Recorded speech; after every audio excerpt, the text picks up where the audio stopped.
Welcome to Belonging at the Top, driving performance through people. The podcast where leadership gets real and people come first. Your hosts are Dr. Natalie Parks, psychologist, behavior analyst, best-selling author, and your go-to expert for dismantling systems of injustice while building equitable, high-performing teams. And Anthony Butler, leadership coach, thought leader, speaker, and master of helping leaders unlock their team's full potential, one breakthrough at a time. Together, they're here to tackle your toughest leadership challenges with just the right mix of science, strategy, and a sprinkle of humor. In this episode, Natalie and Anthony define belonging and discuss why it is a critical leadership tool that benefits teams when it is present. Welcome back to another episode of Belonging at the Top podcast with Natalie Parks and myself, Anthony Butler. Natalie, how you doing? I'm doing pretty good. How are you today? I am good. This is, it seems different. We've been together for the last few episodes in person. So now we're back to the original format, sitting at home using our digital tools to do this podcast live. So but here we are. It's not quite as fun now that we are back here. I know. We got really spoiled. We got really spoiled. So I don't know. That just means we have to travel more and schedule more sessions in person and with guests. But, you know. That's right. But the show must go on, so we continue doing what we got to do, pushing the content out. So today, I think we should just talk about belonging, right? So we've been doing this podcast. We started, again, as we talked about before, we created it kind of out of chaos, changes in the culture about what DEI is and what the training kind of work that we do in improving workplace cultures.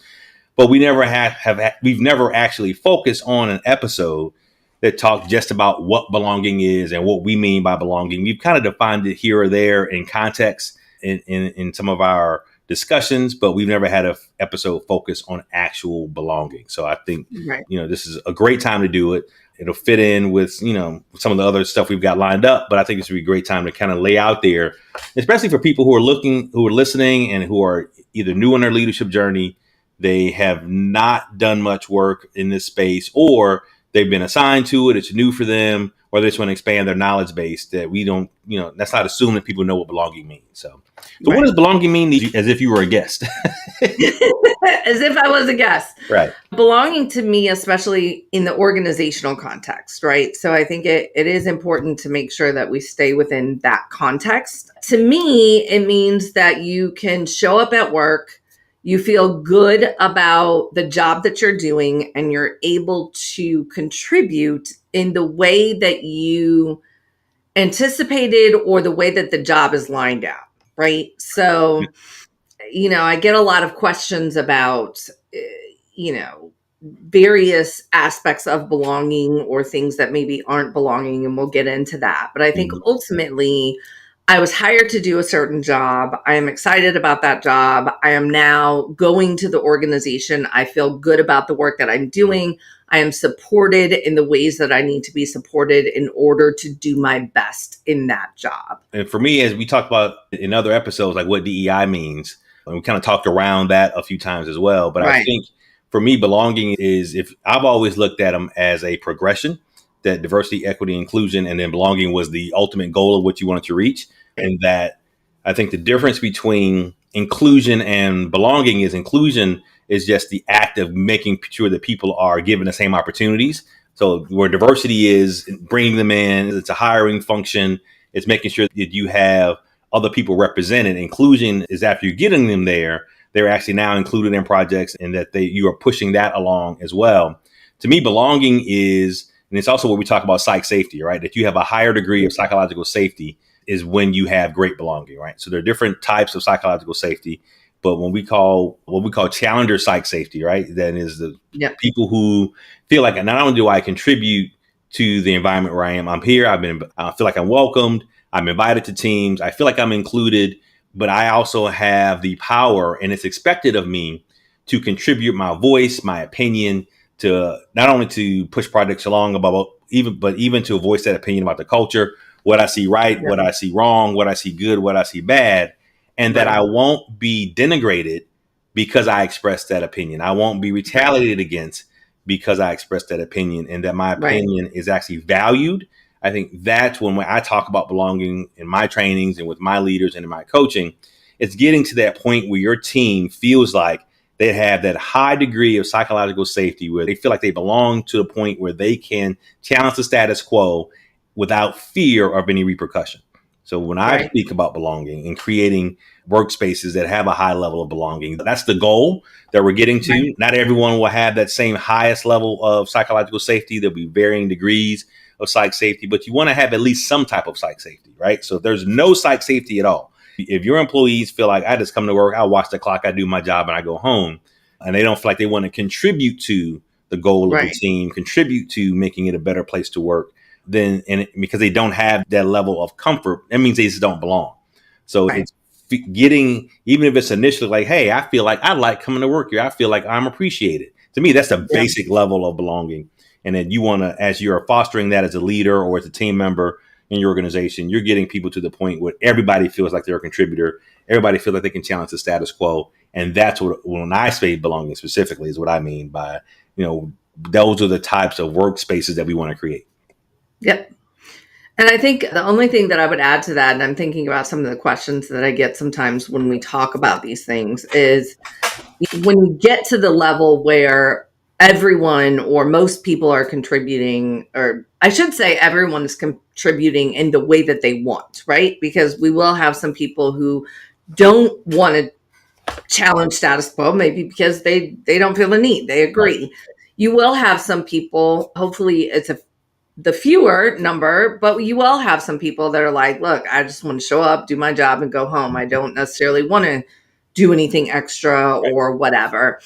But they should also feel comfortable doing that. But for those who are challenging, it doesn't mean that people are just going to automatically go along with what you say. It's more of you move into more of a collaborative culture, I think, as opposed to that hierarchical one. And so I might say, I don't agree with this, or did you think about those things? Or what about this issue that I'm thinking about down the line? And if you are my leader, you may say, wow, those are really great things to bring up, and we may explore them. And ultimately, the decision may be exactly what it was, and that's okay. It may not be adopted at all, but that person is not looked upon differently or negatively because of their idea. Right. Exactly.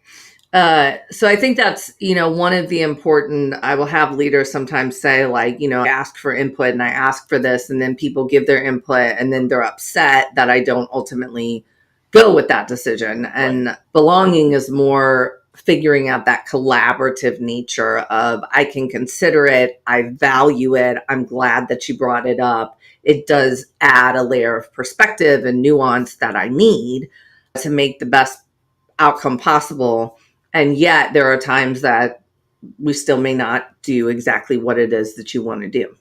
And I think that's part of that nuance of being a good leader as well, is letting people feel comfortable enough to share their new ideas. Right. And again, I want to make sure that that we don't get stuck in the negative connotation of the word challenge. Challenge doesn't mean you're bringing up you're coming to somebody to say, we need to change now. No, it's not. It's not negative. Challenge meaning you just want to throw out a new idea. You're not trying to fix something, but you feel like you have the ability and are empowered to voice that new opinion, voice that new idea, voice a contrary idea sometimes.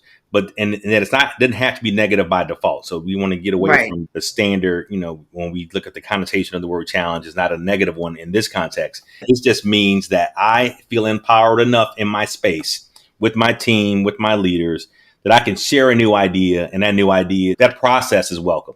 Even if the new idea might be shot down, it might be adopted, but the process is welcome. And I don't walk away from the process feeling like I'm never going to do that again. Right. I think, and that's what team members need to kind of watch how, again, you don't need a title to lead. So it's how the team members react, it's how the leaders react. And those are the things that show that there's a high level of belonging in the workplace. So I think that's probably a nuance that I wanted to make, that we didn't, that for those folks who are listening, to not think that challenger means you're going to go in, and you're signing a petition to change the company logo. No, it's not. Right.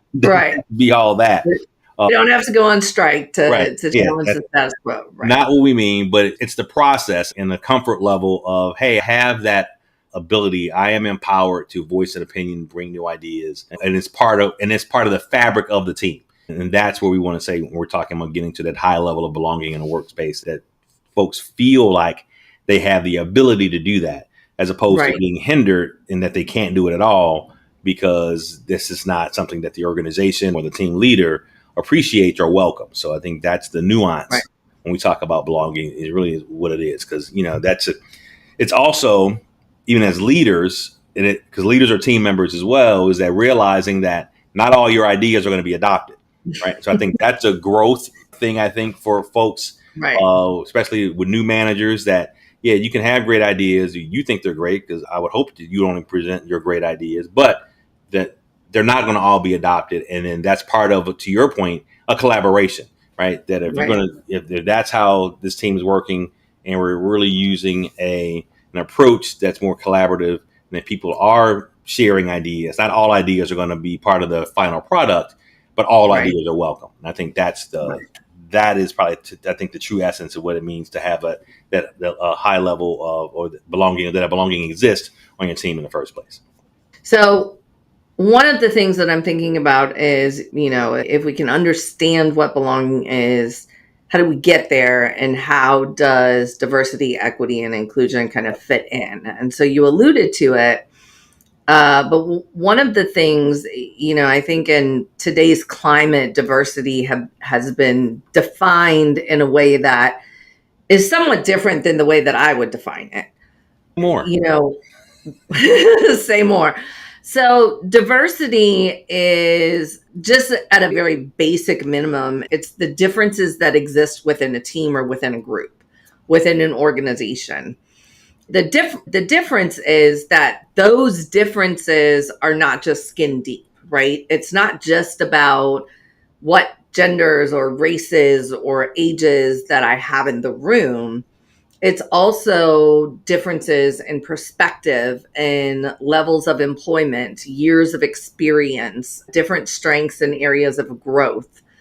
So, I might be in a room that maybe on the surface doesn't look that diverse. And I'm not saying that we shouldn't always strive. We should always be striving for it to look diverse as well. But just because people look similar doesn't mean that all the people are the same, and doesn't mean that there isn't diversity of thought and experience and perspective. And so when we think about creating cultures of belonging, we can recognize that some organizations maybe lack the face value of diversity, and yet they can still work on creating that culture of inclusion, that culture of belonging, and which will ultimately attract more and more people that have more and more differences.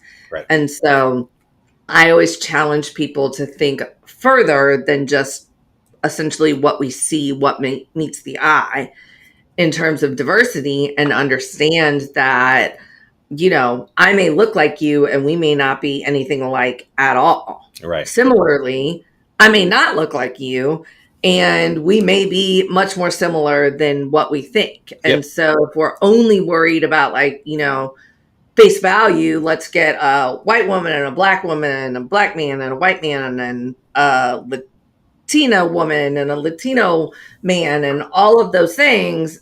And yet if they all think exactly the same, we have failed. At least on your diversity of thought, right? And I think an example that, we always root for our hometown, I think one of those St. Louis questions of what high school you go to, right? I think that's a diversity question, right? You can get a bunch of people from St. Louis who look different, but they will unite around and have common interests around where they went to high school. Definitely will. And that's completely different in other cities, right? So except for Baltimore. Right. So that's the same thing. So that people are, same question, where'd you go to high school? Because you can tell a lot about where a person went. You start making assumptions. And those things happen. But I think that's an aspect of diversity that is understanding local culture. It's understanding how people are different. And those are the things that when we talk about diversity, it's uniting around our similarities and maximizing our differences to become a better team. So I think those are, I think, what, kind of what a shorter way of putting it the way you said it, but how you defined it. But I think that's all it is, right? And that's just not, without going into a full training or one of our DEI trainings, right? But it's like, if folks, those of who are familiar with the content and have been to DEI trainings, you've probably heard of the diversity wheel. And so you look at the different dimensions of diversity, that it's more than just the physical characteristics, that we exhibit. It's how we think, it's where we're from, it's what our lifestyle is like, all of those things, family composition, neighborhood, where we live, where we go to high school, how do we think, thinking styles, all of those things play into it. And it's having that understanding, again, going back to your original point of how do we get to belonging, that you need to understand all of that before you can get to belonging. Right. Because if you don't understand the varying dimensions of diversity and how people are alike and are similar and are different, then you're missing a component that will give you missing a tool that will help you build cultures of belonging. Right. And I think not just understanding it, but valuing it. Right. Right. Yeah. I can understand that there are differences, but if I'm like, yeah, I'm still the right way and the only way, then you're kind of missing the bar there too. Mm-hmm. And I think one of the biggest things is, how do we value those thoughts, those opinions, those differences that sometimes feel as though they are in direct opposition of what we believe. Right. And I'm not talking about kind of the things that truly are, but if we are kind of circled around a shared goal, and I think we should go path A, and you think we should go path B, and it feels like path B is the opposite way, right?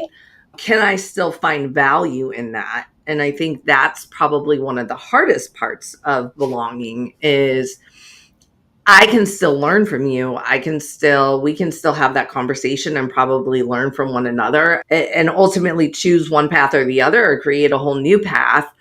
But those are probably, at least in my experience, the hardest places to end up, because it's so easy when it seems like somebody doesn't agree with you at all and thinks something completely opposite, to immediately devalue that. Right. And I think it goes back to having that spirit of collaboration I talked about earlier, right? Is that everybody thinks their idea is a great idea, and why aren't we using my idea? It's having the space to say that my idea could be improved upon. Maybe my idea isn't the best. And even more importantly, maybe Natalie's idea is good, right? It's not.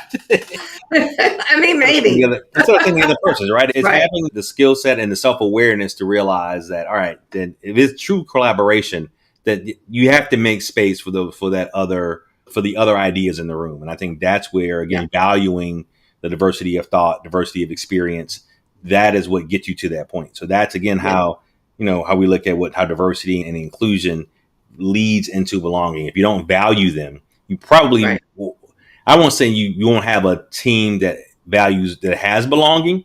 You just may have a very homogeneous team that values belonging. You won't have much diversity of thought, experience, etc. That you are missing something. So again, I don't want to be said that, Anthony said you have to have diversity to have belonging. You don't have to, but you're going to have a narrow view, or at least a narrow type of belonging, because you're not open to the other experiences and other sets of values that could add to your team to help push to your goals and objectives. I think you always have to ask that question, right? Are we a homogeneous team because we want to stay a homogeneous team?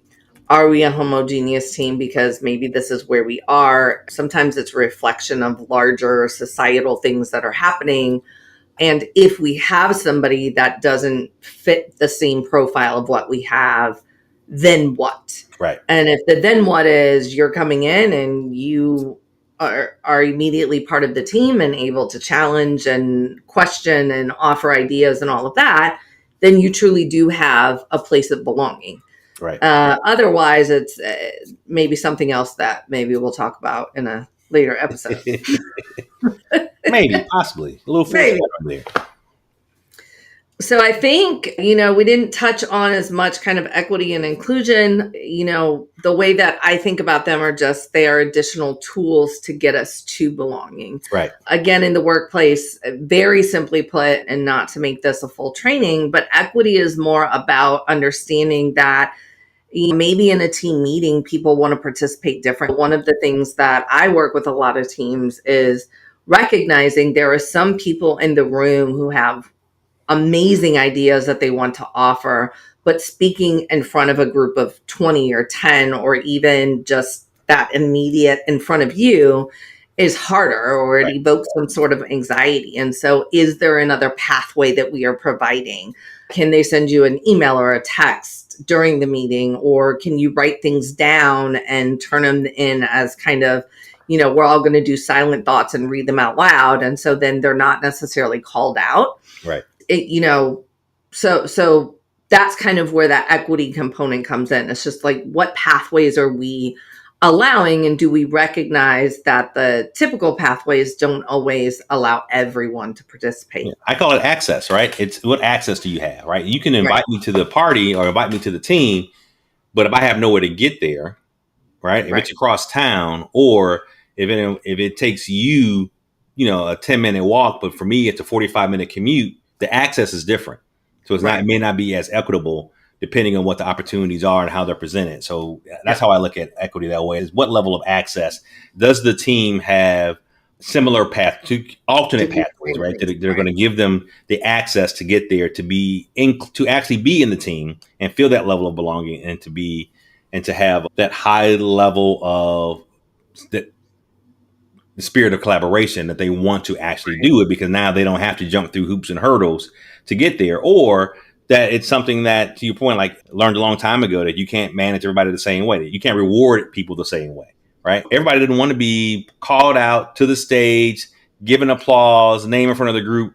Some people are like, man, just give me a bonus. Some people would be mortified by that. Exactly. Some people are mortified by that, right? So to me, it adds to the belonging, but it's also, you can make a person feel not included by doing that, right? If that's not how they do it. So just like I would say that for me, another way of thinking of equity is what access does the person have to the team. I think inclusion is definitely a verb, right? Where diversity is a noun, it's a thing. You can see it, you can define it that way. I would say that inclusion is the action of making sure that people are, so now that you've got a diverse team, you've recruited them in, it's a function of recruiting, you've gotten them there, you've got varying experiences and backgrounds, et cetera. But what once they're there, right? How are you giving them the opportunity to participate? And then what levels of access do they have to do that? Right. So that's how I would look at diversity, equity, and inclusion in that order, based on how I just described it. And those are all things that go to somebody's quality of life at work, and the level of happiness at work. All ways of saying, do I feel like I belong in this space?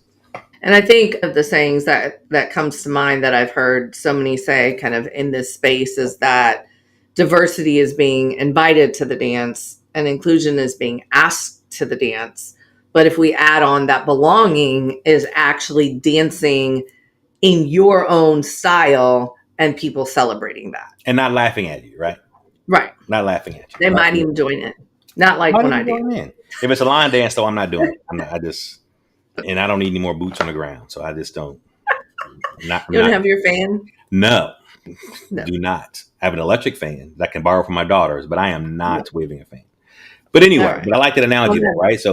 So from just to kind of paraphrase that, or not restate, I should say, not paraphrase, diversity is being invited to the dance. Inclusion is being asked to dance at the dance. And then belonging is actually dancing, feeling comfortable enough to dance and not be ridiculed because you're doing a different style, dancing from a different culture, or you have different beliefs, whatever it is, that you can still dance. That dance is being celebrated, welcomed, and you feel normal, right? I think that's the other way to think about what is normal. And there's certain things that are cultural norms, right? So you want to feel like I don't feel like I'm a peacock out here dancing, being made fun of or being highlighted because I'm different, but I felt like I was asked to dance because people value my dance, whatever that may be. Exactly. This episode is full of analogies, metaphors, similes. So. On that note, hopefully we have described belonging and diversity, equity, and inclusion. And if you didn't pick up on it before, now we have expressly told you kind of our framework, how we think about these things. And so until next time, just remember that great leadership starts with belonging. Thanks for tuning in to this episode of Belonging at the Top. We hope it sparked new ideas for fostering belonging in your leadership journey. If you found it insightful, please like and subscribe to our podcast for more thought-provoking discussions. We'd also love it if you could share it with others who might benefit from the conversation. If you have any feedback or topics you'd like us to cover in future episodes, please email email us or drop us a note on Instagram or LinkedIn.